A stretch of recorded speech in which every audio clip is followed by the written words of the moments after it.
Hello students, I am Shweta and welcome to my channel education hub. हम लोग class 9 का chapter number 1 कर रहे हैं और प्रीवियस वीडियो में हमने ये वाले टॉपिक्स कवर कर लिए थे और रैशनलाइज द डिनोमिनेटर का टॉपिक स्टार्ट कर लिया था।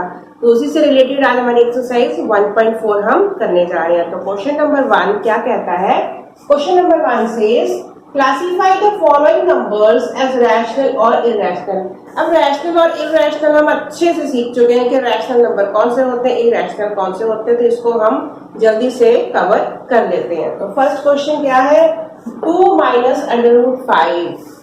तो क्या है यहाँ पर? एक हमारा रैशनल नंबर है, एक हमारा इरैशनल नंबर है। हमने इसके बारे में पढ़े थे, कुछ पॉइंट्स मैंने आपको डिस्कस किए थे आपके साथ कि जब एक रैशनल नंबर और एक इरैशनल नंबर को अगर हम सब्सट्रैक्ट या ऐड करते हैं तो वो हमारा जो आंसर आता है वो हमारा इरैशनल नंबर ही होता है, क्योंकि ये आपस में ना माइनस हो सकते हैं, ना प्लस हो सकते हैं, ना मल्टीप्लाई। √5 ऐसे ही रहेगा, 2 भी ऐसे ही रहेगा। तो इस वाले क्वेश्चन में जब √5 हमारा खत्म ही नहीं हो सकता तो हमारा ये वाला आंसर क्या हो गया? फर्स्ट वाला पार्ट हमारा क्या हो गया? इरैशनल। क्लियर? नेक्स्ट क्या है? 3 प्लस √23 माइनस √23। इसको हम थोड़ा सा सॉल्व कर सकते हैं, इस पे हम कुछ नहीं कर सकते थे। इसको हमने क्या किया? ब्रैकेट इसका ओपन कर दिया। तो क्या हो गया? 3 प्लस √23 माइनस √23। ये ब्रैकेट पहले हमने ओपन कर लिए तो हमने क्या देखा? एक प्लस में √23 है, एक माइनस में √23 है, तो ये हमारे कैंसिल आउट हो जाएंगे। बचा हमारे पास क्या? ओनली 3। तो ओनली 3 यानी कि ये क्या है हमारा? पता है हम लोगों को क्या है? ये हमारा रैशनल नंबर। तो इसका आंसर क्या हो गया? Rational number. ये हमारा रैशनल नंबर है। ठीक है। थर्ड वाला, इसको भी हम थोड़ा सॉल्व कर सकते हैं। हमने इसको लिखा पहले 2/7 और इधर क्या है? √7/√7। ये हमको देख के ही समझ में आ रहा है कि ऊपर भी √7 है, नीचे भी √7 है, तो ये भी हमारा कैंसिल आउट हो जाएगा। जैसे हम लोग नॉर्मल माइनस सब्ट्रैक्ट या डिवाइड मल्टीप्लाई करते हैं वो तो हमें सेम वैसे ही करना है इरैशनल नंबर्स में भी। तो ये आपस में हमारा डिवाइड हो जाएंगे तो ये कट जाएंगे। हमारा आंसर क्या आ गया? 2/7। ये ऑलरेडी ही P/Q फॉर्म में है तो ये भी हमारा क्या हो गया? Rational number. तो ये भी हमारा क्या हो गया? रैशनल। क्लियर? समझ में आ रहा है? Next one is 1/√2। अब हमें इसको भी पहले तो सॉल्व करना पड़ेगा क्योंकि हमने सीखा है रैशनलाइज डिनोमिनेटर के डिनोमिनेटर में इरैशनल नंबर है, अंडर रूट पे नंबर है, उसको रैशनलाइज करना पड़ता है। डिनोमिनेटर को इरैशनल मतलब अंडर रूट हमारे डिनोमिनेटर से हटाना पड़ता है। तो सबसे पहले इसके लिए हम क्या करेंगे? √2 से ही बोथ साइड कर देंगे मल्टीप्लाई। तो ऊपर हमारा क्या आंसर आ गया? √2 और नीचे √2 और √2 खत्म हो गया तो क्या बच गया? 2 बच गया, यानी कि √2 का होल स्क्वायर, तो √√2 कैंसिल हो गया, बच गया हमारे पास 2। तो ये हमारा क्या आ गया? √2/2 है ये हमारा। इसमें हमारा कुछ और डिवाइड नहीं हो सकता, तो यहाँ पे √2 हमारा खत्म नहीं हुआ है, तो ये वाला आंसर हमारा क्या हो गया? Irrational number. ये हो गया हमारा इरैशनल। क्लियर? आई होप आपको ये समझ में आ रहा है। Last one is 2π।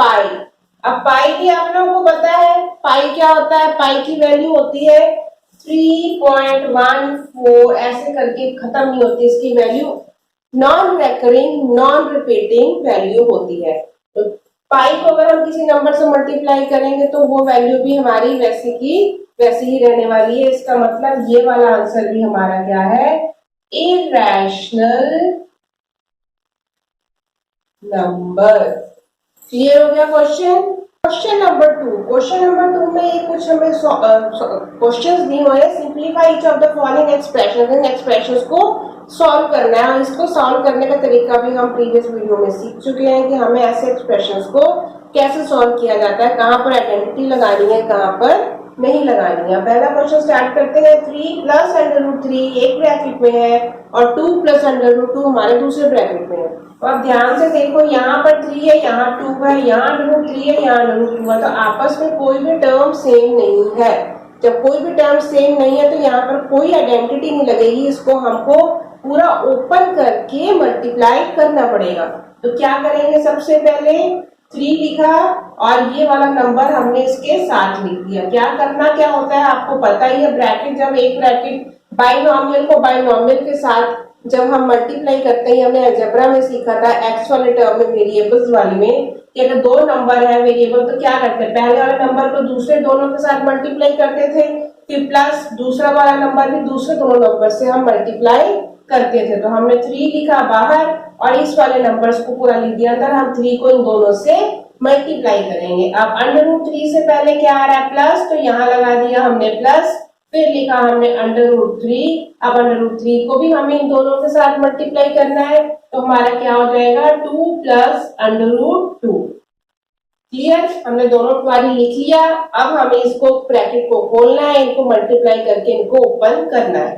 3 2 जा कितना आ गया, 6 आ गया, प्लस 3 और √2 और 3 आपस में मल्टीप्लाई नहीं होंगे, तो हमने लिखा 3 √2 वैसे का वैसे, प्लस सेम यहाँ पर है, 2 बाहर है, अंडर के बाहर है, अंडर में है, तो 2 √3 यहाँ क्या हो जाएगा, 2 √3 प्लस यहाँ पर ये भी आपको बताया था कि अंडर के अंदर वाले नंबर्स आपस में मल्टीप्लाई हो जाते हैं। तो हम यहाँ पर 3 और 2 को मल्टीप्लाई करेंगे तो क्या आ जाएगा, √6 हमारा आंसर आ गया। अब ध्यान से इस क्वेश्चन को देखो, कोई भी नंबर हमारा लाइक टर्म जो हमने सीखा था जैसे x के बराबर, तो इस तरीके से कोई भी नंबर हमारा सेम नहीं है, ये सिंगल है, 3 √2 है, यहाँ 2 √3 है, प्लस √6 है, ये हमारा टर्म जो है इसका कुछ और सॉल्यूशन नहीं हो सकता, तो हम इसको यहीं पर छोड़ देंगे। तो यही हमारा क्या हो गया, इसका आंसर। जब इसको और आगे कुछ सॉल्व नहीं कर सकते तो इसको सिंप्लीफाई करके हमारा आंसर आ गया ये। हो गया क्लियर? ओके, तो नेक्स्ट वाला पार्ट करते हैं। अब नेक्स्ट वाला पार्ट हमने ध्यान से देखा, अब आप इसको आप खुद देखो ध्यान से। नेक्स्ट वाले पार्ट में हमने क्या चीज इमेजिन की, हमने देखा कि 3 और 3 यहाँ पे सेम, √3 यहाँ भी है, यहाँ प्लस है, यहाँ पर माइनस है। अब आप बताओ, आप लोगों को कुछ याद आ रहा है, कौन सी आइडेंटिटी यहाँ पे लग रही है, ये कौन सा नंबर है और ये कौन सा? ध्यान से देखो, अगर हम इसको आइडेंटिटीज के अकॉर्डिंग मान लें, ये हमारा ए है, ये हमारा बी है, ये ए है, ये बी है, तो हमारी कौन सी आइडेंटिटी लग रही है, a + b। ये क्या है, a + b, और ये क्या है, a - b। तो आइडेंटिटी क्या थी हमारी, a + b, a - b = a² - b²। तो हम क्या लिखेंगे, using identity a + b, a - b that is equal to a² - b²।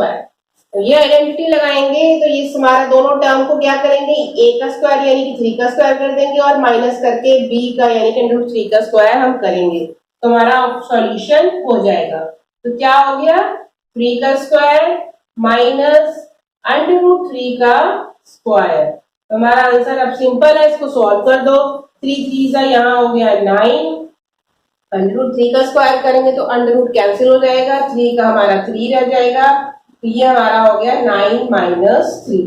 9 में से 3 माइनस करेंगे, हमारा आंसर आ गया 6। आप लोग कंफ्यूज होते हो, √3 में कैंसिल आउट हो जाता है। अगर आप इसको कैंसिल ना भी करो, आप क्या करोगे, 3 को अगर स्क्वायर करोगे तो ये हो क्या जाएगा, यहाँ मैं आपको रफ में बताऊं तो इसको क्या हो जाएगा, √3 को अगर हम √3 से मल्टीप्लाई करेंगे तो ये √9 हो जाएगा। अब 9 आपको पता है 9 का किसका स्क्वायर होता है, 9 का स्क्वायर रूट हम निकालते हैं तो 9 का आंसर क्या आता है, हमारा आंसर 3 आता है। √9 का स्क्वायर रूट करेंगे तो आंसर आता है 3। तो हम इसको डायरेक्ट मल्टीप्लाई करके करने से अच्छा हम डायरेक्ट इसको कैंसिल आउट कर देते हैं, वही नंबर हम उठा के बाहर लिख देते हैं। क्लियर? अब इसका थर्ड पार्ट देख लेते हैं। थर्ड पार्ट में हम देखो यहाँ पर क्या नंबर दिया, इसके ऊपर लगाया होल स्क्वायर। अब आपको याद आ रहा होगा कि आइडेंटिटी हमने क्या पढ़ी थी, a + b का होल स्क्वायर। ये हमारा a हो गया, ये हमारा b हो गया। तो हम यहाँ पर भी सिंपल आइडेंटिटी लगाएंगे इसको, और तुम्हारा क्या हो जाएगा, आइडेंटिटी यूजिंग आइडेंटिटी क्या हो जाएगी, ए प्लस बी का होल स्क्वायर। तो क्या लिखेंगे, ए प्लस बी का होल स्क्वायर क्या होता है, A square plus 2ab plus B square. तो ये हमारा ए हो गया, ये हमारा बी हो गया। इस आइडेंटिटी को ध्यान में रखते हुए हम लोग इसको सॉल्व करेंगे। ए का स्क्वायर यानी कि √5 का स्क्वायर, तो क्या हो गया, √5 का स्क्वायर प्लस 2 मल्टीप्लाई बाय ए हमारा क्या है √5, फिर बी हमारा, बी क्या है √2 कर दिया, प्लस बी हमारा √2 है, तो √2 का स्क्वायर। समझ में आ गया। अब इसको हम लोग ओपन कर लेंगे। ओपन करेंगे तो क्या होगा, बताया था अभी मैंने आपको, √2 का अगर स्क्वायर करेंगे तो वो सिंपल वही नंबर उठा के लिख देंगे, प्लस इसको मल्टीप्लाई करेंगे तो 2 का 2 रहेगा और ये √2 के अंदर जो है वो मल्टीप्लाई हो जाएंगे, तो क्या बन गया, ये √10 प्लस ये भी कैंसिल आउट हो गया √2, तो क्या बच गया 2। तो हमारे पास आंसर कितना आ गया, 5 और 2 को प्लस कर देंगे, दोनों रैशनल नंबर है तो प्लस करके आ गया 7 प्लस 2 √10। तो हमारा आंसर कितना निकल के आ गया, 7 प्लस 2 √10, क्योंकि इससे आगे हम इसको सॉल्व नहीं कर सकते। ये हो गया इरैशनल नंबर, ये हो गया हमारा रैशनल नंबर। हो गया क्लियर। अब लास्ट वाला पार्ट करके देखते हैं। यहाँ पर फिर ये हमारे सेकंड क्वेश्चन की तरह आ गया, a minus B a plus B, same number है दोनों तरफ। आइडेंटिटी कौन सी लगाएंगे हम, वही वाली a प्लस बी और a माइनस बी वाली। तो क्या हो जाएगा, using identity a plus B a minus B that is equal to a square minus B square. अगर हम आइडेंटिटी अच्छे से पहचान ले तो हमें क्वेश्चन करना बहुत इजी हो जाता है। अब आपको पता है कि आइडेंटिटी लग रही है, आपने सिर्फ a का स्क्वायर और b का स्क्वायर करना है और उनको माइनस कर देना है। तो a का स्क्वायर किया तो हमारा कितना हो गया, √5 का स्क्वायर माइनस b का स्क्वायर किया तो क्या हो गया, √2 का स्क्वायर। इसका स्क्वायर किया तो आंसर आया सिर्फ 5 और इसका स्क्वायर किया तो आंसर आया हमारे पास सिर्फ 2। अब 5 में से 2 माइनस किए, आंसर आ गया हमारा 3। तो ये हो गया हमारा क्वेश्चन सॉल्व। आई होप आपको क्वेश्चन हो गया अच्छे से क्लियर। तो now we go to the next question. Question number 3। Question number 3 says recall pi is defined as the ratio of the circumference say c of a circle to its diameter say d, that is pi is equal to c upon d. This seems to contradict the fact that pi is a irrational number. How will you resolve this contradiction? Question समझ में आया, नहीं समझ में आया, मुझे पता है।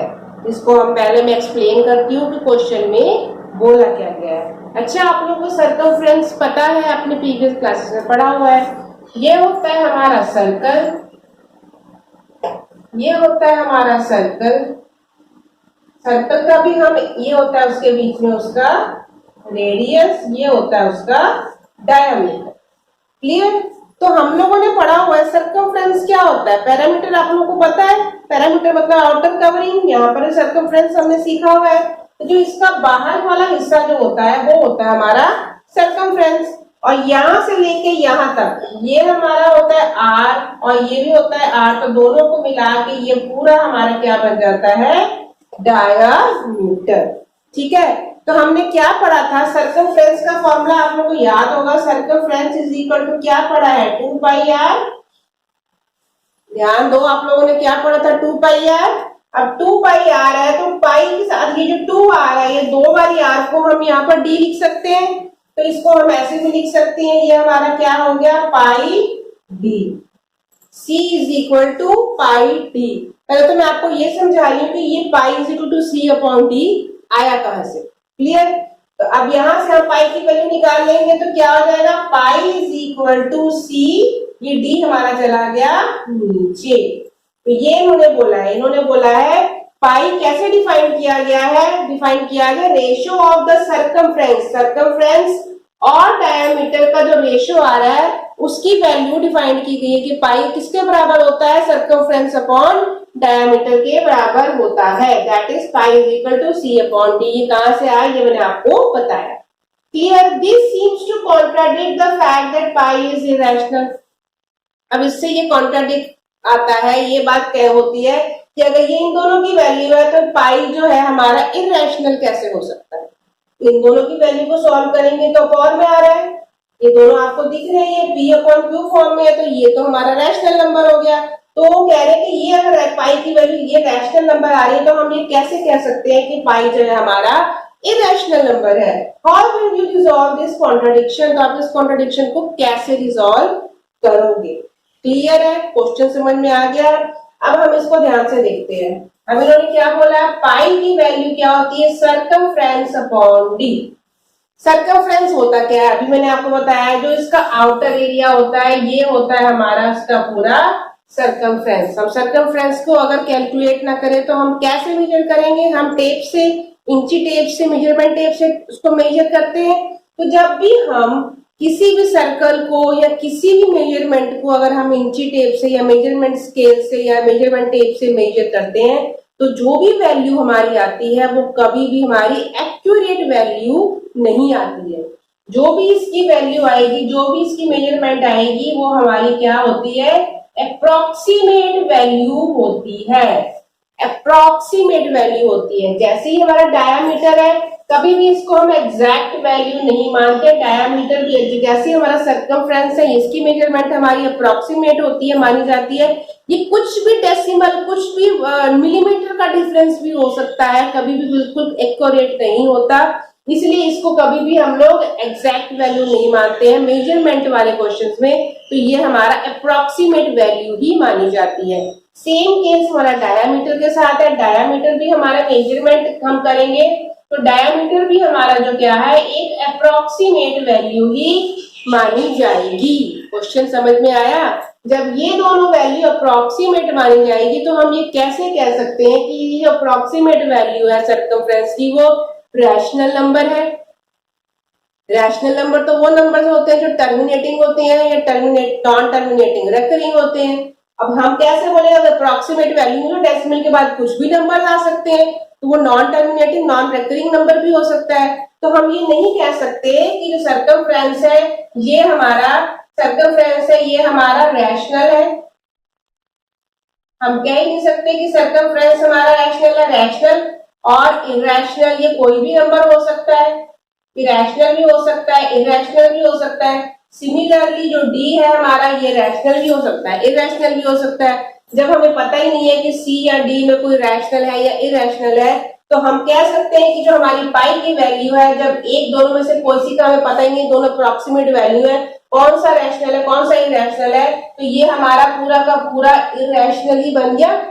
जब कोई एक, मान लो कोई सपोज करो एक वैल्यू इसमें इरैशनल आ रही है, एक वैल्यू रैशनल आ रही है, जब इसको सॉल्व करेंगे तो ये हमारी तो होगी इरैशनली।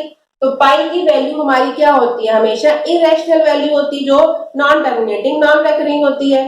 तो पाई की वैल्यू को उन्होंने इसके साथ प्रूव किया, तो इसका मतलब हमारी ये वैल्यूज कभी अप्रोक्सीमेट ली जाती है, कभी एग्जैक्ट नहीं ली जाती है। इसलिए हम ये कह सकते हैं, इसलिए हम रिजॉल्व इस कॉन्ट्राडिक्शन को कर सकते हैं कि हाँ भाई pi is equal to C upon D होता है, क्योंकि हमें ये नहीं पता, क्योंकि ये अप्रोक्सीमेट वैल्यूज है कि कौन सा नंबर यानी कि सर्कमफ्रेंस या डायमीटर में कोई भी जो मेजरमेंट है वो हमारी इरैशनल या अप्रोक्सीमेट हो सकती है। इसलिए हमारा ये जो कॉन्ट्राडिक्शन जो है वो रिजॉल्व होता है। आई होप आपको क्वेश्चन अच्छे से क्लियर हो गया है। ऐसा क्वेश्चन वैसे एग्जाम में नहीं आता, मैंने आपको अच्छे से समझा दिया है। अगर आपको लिखना हो तो आप ऐसे इसको लिख के ये बात उसको रिटर्न में लिख के समझा सकते हो। क्लियर। नेक्स्ट क्वेश्चन है, हमको ये अंडर रूट में 9.3 दिया हुआ है, इसको नंबर लाइन पे रिप्रेजेंट करना है। अभी हमने पहले फर्स्ट एक्सरसाइज में नंबर लाइन सीखा था, under root 2, under root 3, under root 5, under root 7, उनके नंबर लाइन हमने सीखा था। ये हमारा डेसिमल वाला आ गया, इसका थोड़ा सा डिफरेंट है हमारा नंबर लाइन पे रिप्रेजेंट करना। तो सबसे पहले हम स्टार्ट करते हैं, क्वेश्चन में रिप्रेजेंट करना है 9.3। तो 9.3 के लिए हम सबसे पहले क्या करेंगे, एक हम लाइन खींचेंगे स्ट्रेट। ये हमारी कितनी है 9.3 सेंटीमीटर, मतलब कि स्केल से मेजर करके आपने 9.3 सेंटीमीटर की एक लाइन खींची। ठीक है, नाम दे दिया उसको ई और नाम दे दिया इसको बी। फिर ए और बी, सॉरी, तो इसको हमने क्या करना है, सबसे पहले आप लाइन खींचिए, आप मेरे साथ साथ बनाओ इसको बैठ के, ठीक है। जब जैसे डाउट होगा मुझसे पूछना कमेंट करके। तो हमने क्या किया, 9.3 की लाइन खींची, इसके बाद इसको एक्सटेंड करना हमको और आगे, यहाँ पर हमने इसको नाम दे दिया सी। कितना एक्सटेंड करना है हमको, 1 सेंटीमीटर ज्यादा एक्सटेंड करना है। यहां से लेके यहां तक, यहां से लेके यहां तक हमारी मेजरमेंट कितनी है, 9.3 हो गई। जब हमने इसको और एक्सटेंड किया, हमेशा ऐसे क्वेश्चन में हमेशा हमें रियल जितना दिया उससे 1 सेंटीमीटर एक्स्ट्रा हमें उसको एक्सटेंड करना है। तो ये हमारी मेजरमेंट टोटल कितनी होगी, ये पूरी मेजरमेंट हमारी 10.3 सेंटीमीटर होगी। हो गया क्लियर इतना आपको। अब हमें क्या करना है, अब हमने बी को अभी कुछ नहीं करना, हमने लेना है ए और सी। ए और सी का हमें निकालना है मिड पॉइंट। ए और सी की लाइन का अगर हम मिड पॉइंट निकालेंगे तो हम कंपास से निकालना आपने सीखा हुआ है। या तो आप 10.3 का हाफ कर लो, हाफ करके आप मिड पॉइंट निकाल सकते हो, यानी कि ये इसका 10.3 डिवाइडेड बाय 2 इधर हो गया, 10.3 डिवाइडेड बाय 2 इधर हो गया। या आप इसको कंपास से भी निकाल सकते हो। कंपास से निकालना मैं आपको बताती हूँ। आपको सबसे पहले कंपास लेना है, कंपास का जो नीडल वाला पोर्शन है वो यहाँ रखना है। कंपास को हाफ से ज्यादा, मतलब ये जितना अंदाजे से इतना आधा है तो इसे थोड़ा ज्यादा कंपास को खोलना है। पेंसिल से हमने पहले इधर आर्क लगाना है, उसी पेंसिल से हमने उसके नीचे की तरफ आर्क लगाना है, फिर यही नीडल उठा के हमने सी पॉइंट पे रख देनी है। सी पॉइंट से भी हमको यहाँ आर्क लगाना है और यहाँ लगाना है, जहां पर ये आर्क कट रहे हैं। अब मैंने इसको रफली ड्रॉ किया है, पर अगर आप इसको अपनी कॉपी पे बनाओगे, यहाँ पर भी जहां से ये लाइन कट रही है, यानी कि ये जहां से आके आपस में मिल रही है, तो ये वाला जो पॉइंट हमारा है, ये वाला पॉइंट हमारा क्या कहलाता है, सेंटर। यानी कि ये ए और सी का क्या निकल आया, सेंटर पॉइंट। ठीक है। अब 10.3 को डिवाइड करके 2 से डिवाइड करके जितनी आपकी ये वैल्यू आ रही है वो हमने यहाँ कंपास से करके निकाल लिया। इतना समझ में आ गया। ओके। अब ये चीज मैंने डॉटेड बनाई है क्योंकि ये आपको वहां पे रिप्रेजेंट नहीं करनी है, ये आपको सिर्फ डॉटेड बनाकर हमने सेंटर पॉइंट निकालने के लिए हमने इसको ड्रॉ किया है। अब हमने क्या करना है, सेंटर पॉइंट निकालिए। सेंटर पॉइंट पे हमने नीडल रखी, कंपास की नीडल हमने सेंटर पॉइंट पे रखी। रेडियस हमने कितना लेना है, अब सेंटर हमारा क्या हो गया, सेंटर हमारा हो गया ओ सेंटर हो गया। रेडियस हमने क्या लेना, ओ से लेके सी, हमारा रेडियस कितना हो गया, ओ सी। ओ से लेके सी तक रेडियस हो गया। अब यहाँ पे नीडल रख के यहाँ नापना है और हमें यहाँ से, मतलब ओ ए को ले लो चाहे ओ सी ले लो, ओ ए ले लो चाहे ओ सी ले लो, ये हमारा हो गया रेडियस। यहाँ पे नीडल रखी, यहाँ से पेंसिल रखी और हमने क्या बना दिया, हमने बना दिया सेमी सर्कल। यहाँ से बना के यहाँ बना दिया सेमी सर्कल। बना लिया आप लोगों ने, हो गया इतना क्लियर। बस ये बहुत ही आसान है। इसके बाद हमने क्या करना है, ये बनाने के बाद ये जो पॉइंट है बी वाला, इस पॉइंट से क्या करना है, ये जो बी पॉइंट है यहाँ पे मैं इसको अरेज कर देती हूँ। बी वाले पॉइंट से अब हमें क्या करना है, एक परपेंडिकुलर खींचना है। परपेंडिकुलर भी आपको कंपास से ही खींचना है, आपको आता है खींचना। मैंने प्रीवियस क्वेश्चन यानी प्रीवियस नंबर लाइन में भी समझाया था आपको परपेंडिकुलर कैसे खींचा जाता है। यहाँ पर नीडल रखी, यहाँ पे छोटी सी खोल के यहाँ आर्क लगाया, वही मेजरमेंट का हमने यहाँ आर्क लगाया, यहाँ आर्क लगाया और यहाँ पे लगाया, तो यहाँ से हमें मिल गया परपेंडिकुलर। अब ये परपेंडिकुलर हमें कहाँ तक खींचना है, ये हमको खींचना है इस पॉइंट तक। ये परपेंडिकुलर हमारा जा रहा है, मेरा ये कट सही नहीं लगा, ये हो गया हमारा यहाँ कट। तो ये परपेंडिकुलर लाइन जो जा रही है कहाँ जाके खत्म होगी, इस पॉइंट पे, यानी कि जहां आपका सेमी सर्कल आ रहा है, सेमी सर्कल के ऊपर जाके इसको खत्म कर देंगे। ये हो जाएगा हमारा 90 डिग्री परपेंडिकुलर। बस हो गया आपका नंबर लाइन। अब आपको ये दिखाना है, आपने अब क्या करना है, अब आपने इस नंबर लाइन को थोड़ा सा और आगे एक्सटेंड करेंगे। जैसे हम पहले नंबर लाइन करते थे, हम आर्क बनाते थे, अब हमें ये पॉइंट मिल गया, ये हमारा अंडर रूट 9.3 का पॉइंट मिल गया जहां से हमें इस पे आर्क ड्रॉ करना है। हमने यहां से क्या लिया, बी से लेके इसका नाम हम दे देते हैं डी तक। अब हमने क्या लिया, कंपास, नेक्स्ट टाइम हमारा ये फर्स्ट स्टेप हो गया। अब हमने क्या लिया कंपास में, सेंटर हमारा क्या हो गया, सेंटर हमारा हो गया बी, और रेडियस हमारा क्या हो गया, रेडियस हमारा हो गया बी डी, बी डी, ये हो गया हमारा रेडियस। अब यहाँ पे नीडल रखनी है, यहाँ पर पेंसिल रखनी है, और यहां से हमने बना देना है आर्क। ये आर्क हमारा इसको यहाँ कट करेगा, यहां से लेके यहाँ पर हमारा आर्क कट करेगा। तो यहां से लेके यहां तक, यानी कि बी से लेके ये वाला सी तक, सी नहीं ये अब डी, ये ई हो गया, इसको मैंने नाम दे दिया ई।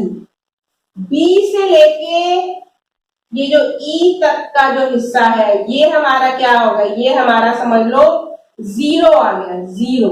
ये तो ओ था ना, जीरो आ गया, 1 2 3 वाला जीरो। जीरो से लेके ये हो गया हमारा ई तक, ये वाला पॉइंट जो है हमारा यहां से लेके यहां तक जो है ये हमारा क्या है 9.3। यहां से लेके यहां तक यानी कि जो इतना हिस्सा है, ये बाकी हिस्सा तो हमने ड्रॉ किया है, पर यहाँ जीरो से लेके यहां तक का जो हमारा पॉइंट आ रहा है ये वाला हिस्सा जो है हमारा क्या कहलाएगा, अंडर रूट 9.3 की मेजरमेंट है हमारी नंबर लाइन के ऊपर। क्लियर, क्वेश्चन समझ में आ गया। जैसे जैसे मैंने बताया वैसे वैसे आप इसको ड्रॉ करोगे, और अगर कोई और नंबर यहाँ पर मान लो 3.5 4.5 कोई भी नंबर है, सबका सेम प्रोसेस है। पहले आपने सेम मेजरमेंट की लाइन खींचनी है, फिर 1 सेंटीमीटर एक्सटेंड करके उससे सेंटर पॉइंट लेके आर्क बनाना है, फिर पुराने वाले पॉइंट बी से लेके परपेंडिकुलर खींच के यहाँ पर हमने आर्क बनाना है, और ये वाला हिस्सा हमारा जो है जो हमने अंडरलाइन किया है ये हमारा अंडर रूट 9.3 का नंबर लाइन रिप्रेजेंटेशन हो गया। Clear. Next question, question number 5 हमारा क्या है, rationalise the denominators of the following. सबसे इंटरेस्टिंग और सबसे बढ़िया सवाल है एक्सरसाइज के इस चैप्टर में। रैशनलाइज करना है यानी कि डिनोमिनेटर में से अंडर रूट को हटाना है। तो क्या करेंगे, इसमें हमने क्या किया, हमने सीखा है नीचे अंडर रूट होता है तो सेम नंबर से हम ऊपर और नीचे कर देते हैं मल्टीप्लाई। तो हमारा आंसर कितना आ गया, ऊपर 1 मल्टीप्लाई बाय अंडर रूट 7 करेंगे तो अंडर रूट 7 ही आएगा। यहाँ आ गया अंडर रूट 7 और नीचे 7 और 7 अंडर रूट में है, दोनों अंडर रूट कैंसिल आउट हो गए तो हमारे पास क्या बच गया 7। अब ये और आगे हमारा सॉल्व नहीं हो सकता, तो रैशनलाइज हमने डिनोमिनेटर को कर दिया, तो ये हमारा हो गया इस क्वेश्चन का आंसर। क्लियर हो गया। Next one is 1 upon under root 7 minus under root 6। ये भी हमने क्वेश्चन पहले सीखे हुए हैं। जब हमारा इस टाइप का क्वेश्चन होता है, दो नंबर आ रहे हैं नीचे, दो नंबर आ रहे हैं माइनस में हो या प्लस में हो, जिस भी साइड में लगे हैं दो नंबर, इसका जस्ट अपोजिट साइन लगाना है, बाकी हमने सेम नंबर से ऊपर और नीचे मल्टीप्लाई करना है। यहाँ माइनस है तो यहाँ हमने क्या लगा दिया under root 7 plus under root 6, और यहाँ भी क्या लगा दिया under root 7 plus under root 6। अब हम साइन चेंज क्यों करते हैं, साइन इसलिए चेंज करते हैं क्योंकि हमारी आइडेंटिटी होती है a प्लस बी और a minus B. a plus B और a माइनस बी में क्या होता है, a का स्क्वायर होता है और b का स्क्वायर होता है, दोनों की स्क्वायरिंग हो रही है तो अंडर रूट हमारा कैंसिल आउट हो रहा है। अब हमें करना क्या है, रैशनलाइज ही करना है, डिनोमिनेटर से अंडर रूट को हटाना है, बिल्कुल अंडर रूट में आंसर नीचे नहीं आना चाहिए। इसीलिए हम जैसे इसके अपोजिट नंबर से मल्टीप्लाई साइन चेंज करते हैं, जिससे कि हम वो a square minus B square वाली आइडेंटिटी लगा सके। तो by using identity a square minus B square a minus B a plus B की, तो हमारा आंसर कितना आ जाएगा, ऊपर हमारा सेम का सेम रहेगा under root 7 plus under root 6, और नीचे हमारा आंसर क्या आ जाएगा अंडर रूट 7 का स्क्वायर माइनस अंडर रूट 6 का स्क्वायर। अब इसको सॉल्व करेंगे तो अंडर रूट कैंसिल आउट हो गए, ऊपर हमारा वैसे का वैसे ही नंबर रहेगा अंडर रूट 7 और यहाँ अंडर रूट 6, और नीचे कितना आ जाएगा 7 का 7 आ जाएगा, अंडर रूट कैंसिल आउट हो गया, 6 का 6 आ जाएगा, अंडर रूट कैंसिल आउट हो गया। अब 7 माइनस 6 कितना होता है 1 होता है, तो हमारा आंसर कितना आ गया, न्यूमरेटर में हमारा आंसर बच गया under root 7 plus under root 6। Clear. Next question हमारा क्या है, third part 1 upon under root 5 plus under root 2। इसको सॉल्व करेंगे सेम जैसे मैंने आपको बताया था, साइन हमें चेंज कर देना है, under root 5 plus under root 2 हमने लिखा, और इसका साइन चेंज करके न्यूमरेटर और डिनोमिनेटर दोनों तरफ मल्टीप्लाई कर देना है। तो ये हो जाएगा माइनस, ऊपर भी आ गया और नीचे भी हमारा √5 माइनस √2 आ गया। ऊपर सेम का सेम रहेगा, नीचे वाली आइडेंटिटी लग जाएगी, वो a प्लस बी है माइनस बी वाली, यानी कि a square minus B square. तो ऊपर क्या आ गया √5 माइनस √2 और नीचे क्या आ जाएगा √5 का स्क्वायर माइनस √2 का स्क्वायर। क्लियर? अब नेक्स्ट हमारा आंसर आ गया, ऊपर रहेगा न्यूमरेटर में √5 माइनस √2 और नीचे जब इसकी स्क्वायरिंग करेंगे √ कैंसिल आउट हो जाएगा, तो यहाँ बच गया 5 और वहां बच गया हमारे पास 2। अब हमारा आंसर कितना आया √5 माइनस √2 और नीचे जब हमने माइनस किया 5 माइनस 2 तो कितना आ गया 3। ये हो गया हमारा इस क्वेश्चन का आंसर। डिनोमिनेटर को हमने रैशनलाइज कर दिया, डिनोमिनेटर से हमने √ हटा दिया। क्लियर? अब लास्ट वाला पार्ट करके देखते हैं। यहाँ पर इसको भी हमें सेम वैसे ही करना है, माइनस है तो उसको प्लस कर देंगे, तो क्या आ जाएगा 1/√7 माइनस 2 मल्टीप्लाई हमें सेम नंबर से करना है, बस हमें साइन चेंज करना है। √7 प्लस 2 और √7 प्लस 2 दोनों तरफ किया हमने मल्टीप्लाई, तो ऊपर सेम आ जाएगा √7 प्लस 2 और नीचे हमने वही आइडेंटिटी लगानी है a minus B a plus B, यानी कि इसका स्क्वायर और a का स्क्वायर, यानी कि √7 का स्क्वायर माइनस 2 का स्क्वायर। पहले हमने क्वेश्चंस किए थे दोनों तरफ √ था, इसमें हमारा 1 पे √ है, 1 पे √ नहीं है। अब इसको सॉल्व करेंगे, क्या आएगा √7 प्लस 2 और इधर हमारा कितना आ जाएगा 7 √ में है, यानी कैंसिल आउट हो गया, यहाँ आ गया 7। ये हमारा √ में नहीं है, यहाँ पे कंफ्यूज मत होना, यहाँ पर हम इसका 2 का स्क्वायर करेंगे, तो क्या आ जाएगा 2 2 4, यहाँ आ गया 4। अब निकल आया हमारा आंसर √7 प्लस 2 और नीचे क्या आ जाएगा 7 minus 4 that is equal to 3। ये हो गया हमारा इस क्वेश्चन का आंसर। तो आई होप आपको ये पूरी एक्सरसाइज अच्छे से क्लियर हो गई है। कोई भी डाउट हो तो मुझसे आप कमेंट करके पूछ सकते हो। तो नेक्स्ट वीडियो में हम मिलेंगे आगे एक एक्सपोनेंट के टॉपिक के साथ। तो तब तक के लिए बाय।